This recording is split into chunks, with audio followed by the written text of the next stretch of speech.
Alright, ladies and gentlemen, the YouTube citizens, y'all know what time it is. It's another Call of Duty Advanced Warfare gameplay, and this is your boy, the Tru Inferno. So, I got a lot of things to cover, so let's get straight into it. First and foremost, the third and final single off of my upcoming beat album, Smooth and Sophisticated, came out last night, or actually midnight going into Tuesday.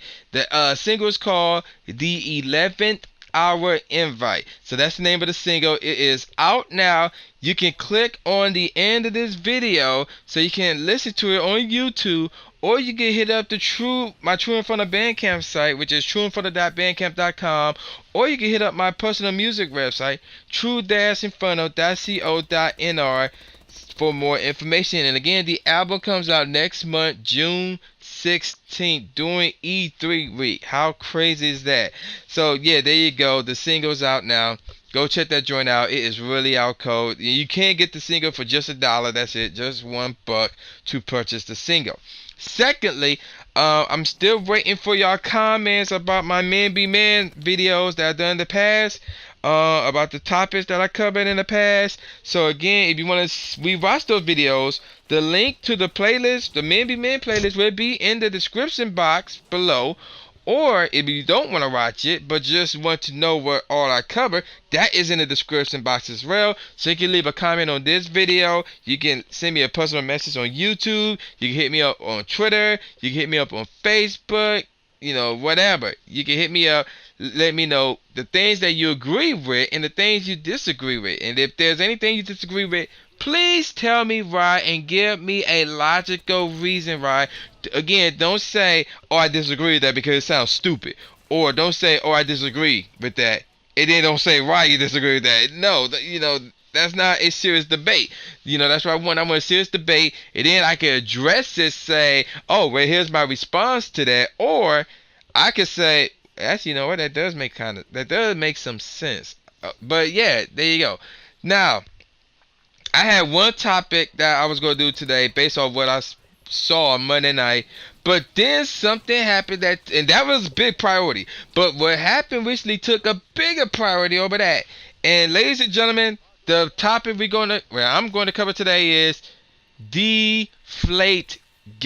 Yes, Deflatgate. Now, for those of you who don't know what that is, basically Deflatgate is the newest scandal that occurred in the NFL during the playoffs. Now, some of you may know what I'm talking about. Others of you who may not know. So for those of you who don't know, basically the Deflatgate was when, during the AFC Conference Championship game between the New England Patriots and the Indianapolis Colts, it was there was an assumption going around during the first half of the game that the footballs were smaller. They didn't have a lot of air in them. Like, in fact, I'm not sure, well, at the time it was 11 out of 12. Now I'm hearing all 12 of them. But basically, the report was that most, if not all, of the footballs that were used in the first half that was on the New England Patriots side, let me put that in there, that was on the New England Patriots side, were below the required size and the required shape that a football should be. So let me get more detail in that. So basically, the footballs that belong to the New England Patriots during that game measured below the minimum pressure level of 12.5 pounds per square inch, aka PSI. So in other words, a football should be around 12.5, well, between 12.5 and 18.5. However, during the AFC Conference Championship game, which took place on January the 18th, all the New England Patriots footballs, whether it's all 11 or all 12, whatever, were below the 12.5 pounds per square inch rule. In fact, there was 2 PSIs less. So they were like around 10. So now the question was, did they cheat it? Now keep in mind, at the end of the game, like, they blew them out. The Patriots blew them out. I think it was like 45-7. So ever since then, the second half, they reflated all the balls and they play with normal size ball, and they measured them prior to the second half, and they measured them after the game. So then there was a lot of questions going on about it, but the idea was, or the agreement was between the Patriots and the league was, hey, the Super Bowl's coming up. Let's not deal with this until after the Super Bowl, and everybody agreed. But then the problem was the Patriots owner was basically trash talking the league about, oh, they accusing my team of cheating and deflating these football. Now, some of y'all are probably wondering, okay, what's the big deal about deflating footballs? Well, here's the thing. If you go to livescience.com, they got an article about this. Like, what they will tell you exactly what the heck is the big deal about deflating a football. So, and I'm gonna read a paragraph basically. A ball that is less inflated is easier to deform and grip. So, well, not a paragraph, but basically a sentence. Basically, once you have a deflated football, or when you take some air out of a football, it becomes easier to catch. So instead of like trying to catch it at the traditional way or the best way, you could catch it any other type of way, do some spectacular, crazy one-hand catch between three guys and still catch the football because the air is not in there. It's easier to grab, easier to grip, and that was the problem. So going back to the Deflatgate, there was a ruling that was made, and the ruling was this. The assumption, now, first of all, before the ruling, there was an investigation, and one of the guys who were doing the investigation, were not doing the investigation, but the investigation was basically concluded and was put in this report that was done by Ted Rails. And this report, I crap you not, ladies and gentlemen, the YouTube citizens, was 243 pages, and it's all available. You can go to ESPN.com and check out this report. And it's a PDF file, 243 pages. Heck, the table of contents was like 3 pages. Technically, it's like a little over 2, but it took 3 pages to cover the freaking table of contents.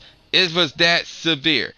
And I'm like, wow. So after reading, well, I didn't read all that. No, screw that noise. So basically, after the league read this report, and, you know, Roger Cadell Company, they viewed the report and blah, blah, blah.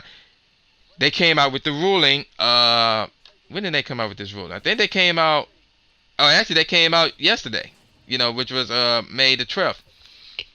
They have suspended Super Bowl MVP Tom Brady without pay for the first 4 games of the upcoming season. Also, they have fined the New England Patriots $1 million, which is the largest fine in NFL history for a franchise.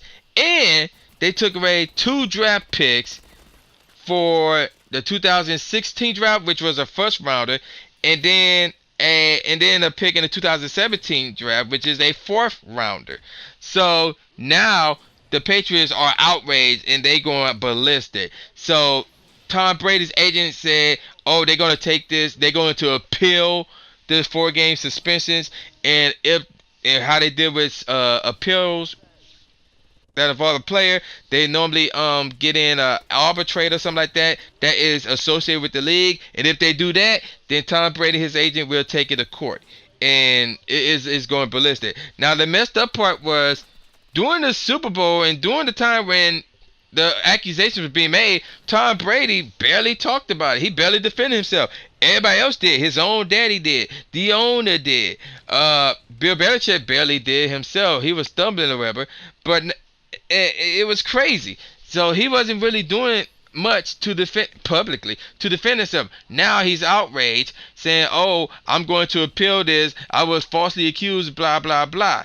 And basically, the reason why he was suspended was because of the fact that keep in mind, there was no concrete evidence. So let me see if I can find what it said. It was circumstantial evidence that Tom Brady knew that those footballs were deflated. But yet Bill Belichick didn't get hit himself because they didn't find no evidence that he was aware or he was involved with the deflating of the footballs. Also, speaking of which, the 2 guys, or there was like 2 guys, like ball guys for the Patriots, they suspended as well. I don't know how long that is, but yeah, they's going to be suspended as well. Now let's talk about the first 4 games that Brady will miss, assuming the suspension holds up.